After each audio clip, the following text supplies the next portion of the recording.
welcome to our viewers at Dataquest. This is our Dataquest 40-year celebrations, and we are talking with industry leaders on ICT trends and the future, and on the status of India 2047, and also what they're all up to. So this time we have with us a veteran of the industry, R. Venkatesh, President, Enterprise Business Group at Redington Ltd. Welcome, Venkatesh. Thank you so much, Sunil, and it is always a great pleasure talking to you. And congratulations, Dataquest, for your 40th anniversary celebrations. Yeah, thank you And so wishing much. you many more. Yeah, great. Thanks. Sorry. So I'll just get straight to it. First, I'd like to know what kind of IT technology solutions have emerged in the post-COVID era, and what are the kind of changes that have taken place in the enterprise technology space? Because you and Redington are at the center of it. So it would be great to have your perspective on this issue. Yeah, thank you, Sunil. It's a very pertinent question in today's times. See, pandemic had an impact on all of our personal and professional lives to a large extent. So coming back to specific to enterprises, digital transformation became top priority for organizations. While this was always talked about in the past, but the acceleration that we have seen in digital adoption, digital transformation across sectors, across industries, across enterprises was possibly unmatched post-pandemic. This is one thing that we saw. The second aspect is, the networks became hybrid work. Because of pandemic, lockdown, and other situation, hybrid work from office, work from home, work from anywhere became a standard practice in the industry today. To a large extent, IT services sector, to a large extent, I keep hearing that they are even struggling to get people back into the offices. So that's the way hybrid work has really got ingrained into our day-to-day activities. This required technology adoption. The third aspect is, in the past, many years ago, infrastructure used to be more consolidated. How do I keep it centralized in my premise? That became more distributed. I have something on-prem, I have co-located something, I have moved into public cloud something. So hybrid environment became, from a consolidation to a distributed infrastructure, became the norm of the day. And then cloud adoption. Cloud has almost become mainstream today. Cloud has been one of our fastest growing businesses in the last few years, and especially post pandemic, it has continued that momentum, and it really at its best, I would say, possibly in terms of adoption. Few years ago, is cloud real? Is there a role for organizations like Redington to play?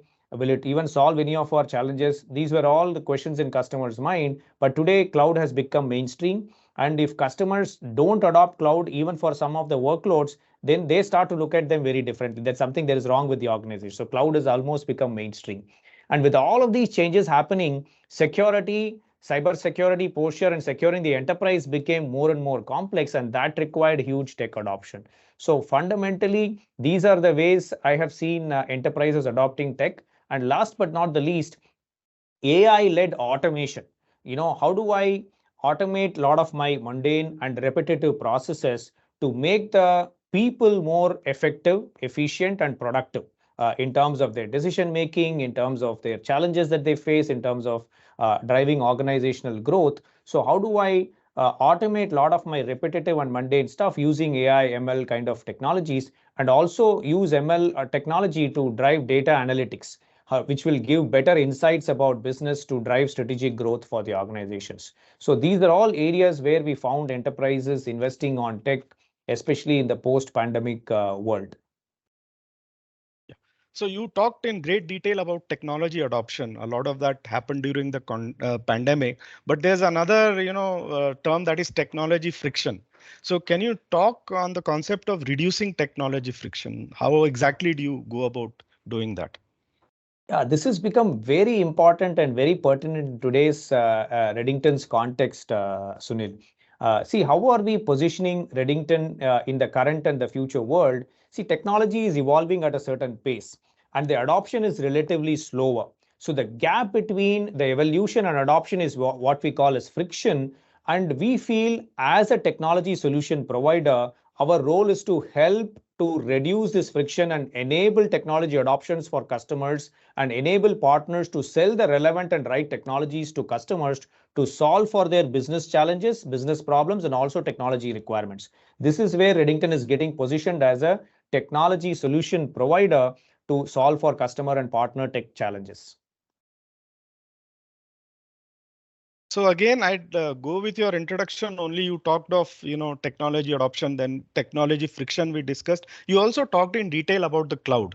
So I'd like to expand on that. How much are cloud services integral in the businesses of today? And has it all become seamless by now? I mean, I'm sure it's not. What more still needs to be done? Yeah, absolutely. It is definitely evolving. Sunil, as I talked about, cloud has become mainstream.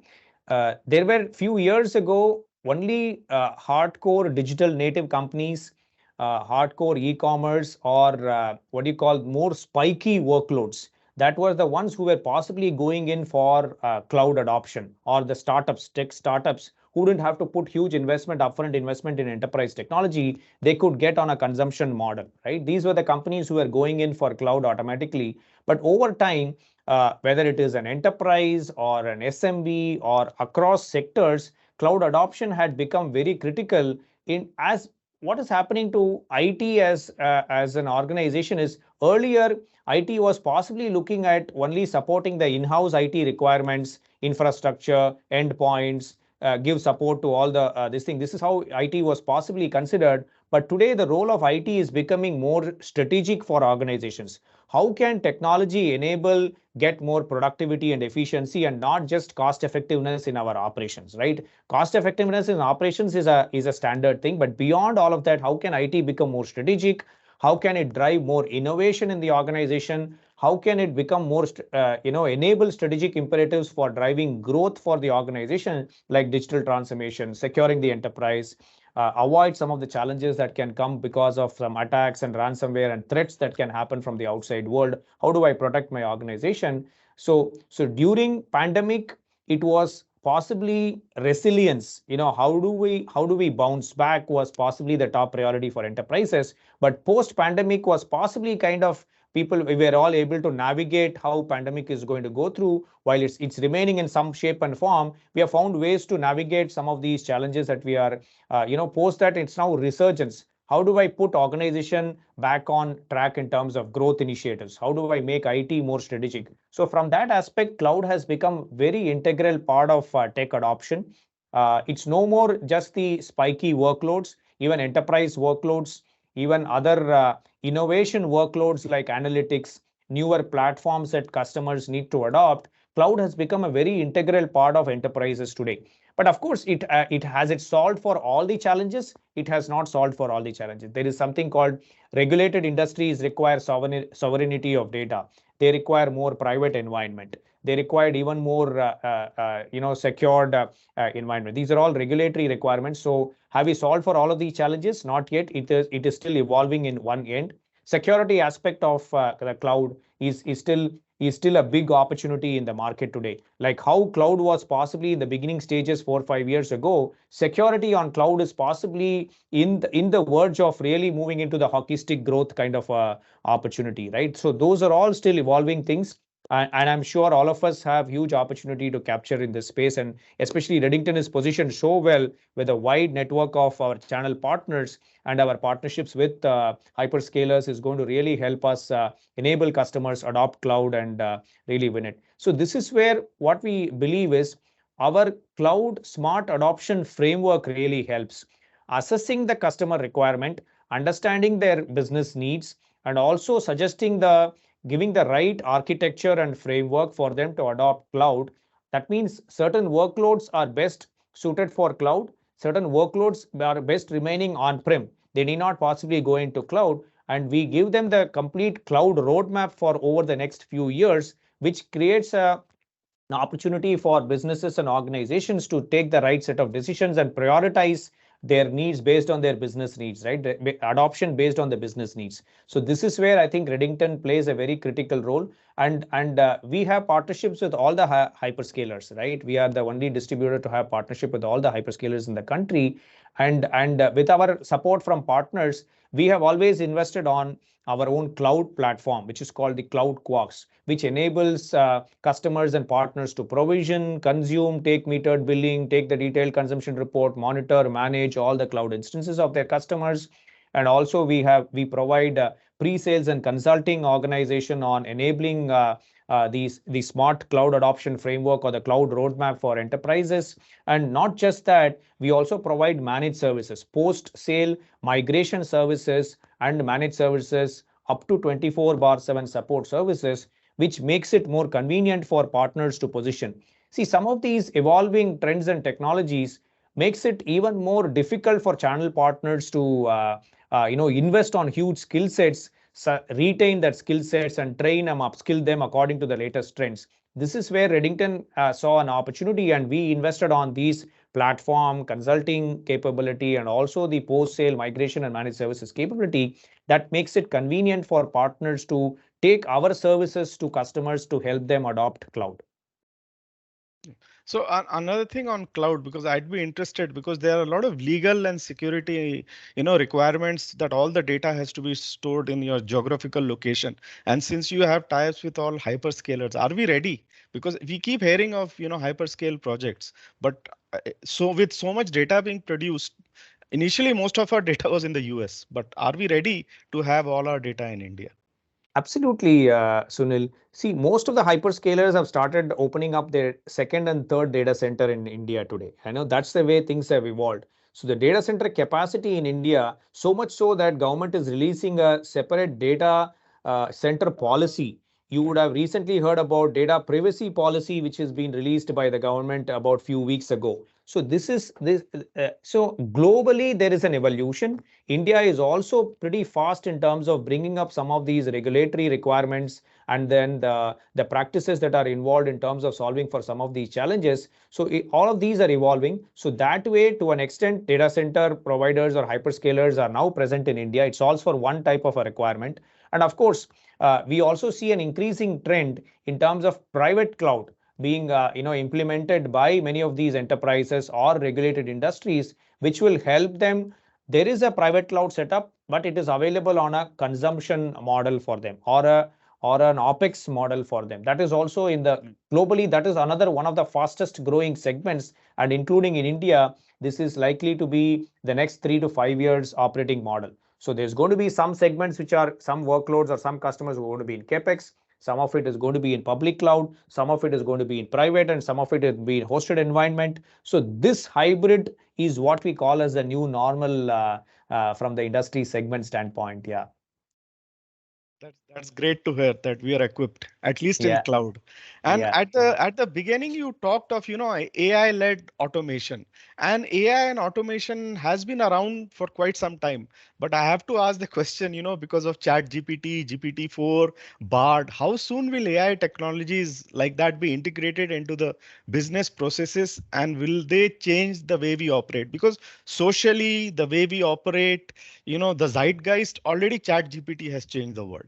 But we are more interested in how it's going to affect the businesses processes going on. That will be fascinating. Yeah, absolutely.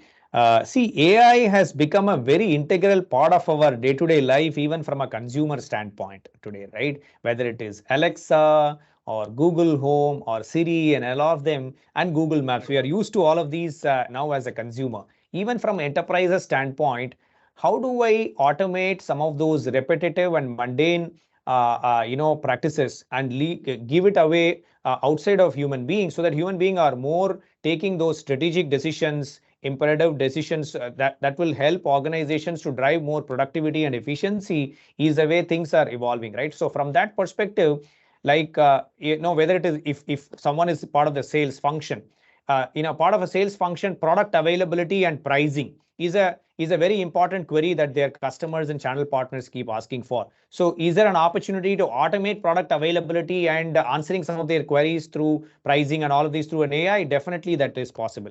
Like marketing function has an opportunity to automate many of their standard programs and policies and framework that possibly partners and customers can leverage, that can be automated. So automation using chatbots and then voice assistants and then social media platforms, have become possibly a very imperative investment from a tech automation perspective, and this is likely to it is said that AI-led automation is going to be the single biggest tech adoption in the industry globally as well as in India. And India is positioned so well with our strong IT services foray to lead this transformation in the whole globe, and we have a huge opportunity. This is one of the reason they are possibly saying India is becoming the tech capital of the decade or even the century, where we have already pioneered the digital transformation from the unified payments interface, the UPI as we call it. It has become possibly the global standard right now. Many global matured economies are thinking about adopting the UPIs that developed in India. And today government is talking about ONDC, which is about integrating all the digital e-commerce platforms and enabling the consumers and the sellers to come into one single platform. So many of these digital initiatives and automations are powered by AI-led automation, and whether it could be the human resource function or the sales function or the marketing function, or it could be even for a simple use case in terms of education.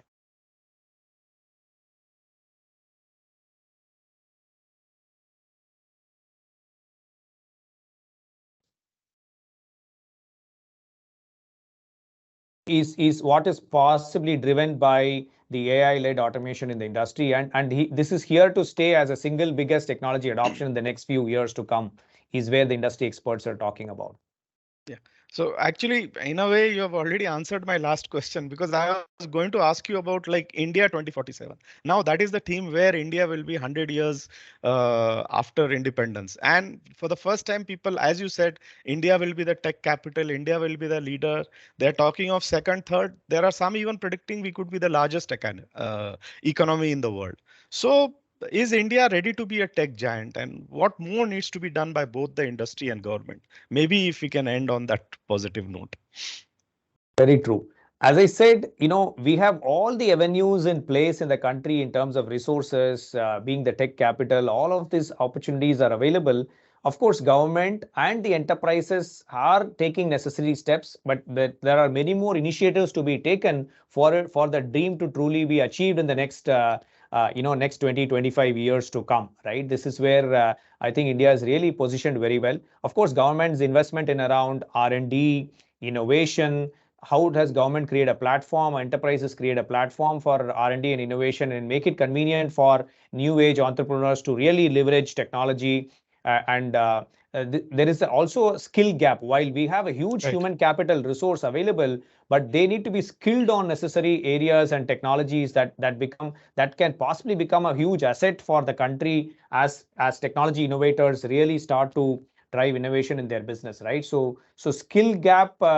Addressing the skill gap in terms of training resources in the right set of technologies, creating a platform for R&D and innovation, and how do we bring more?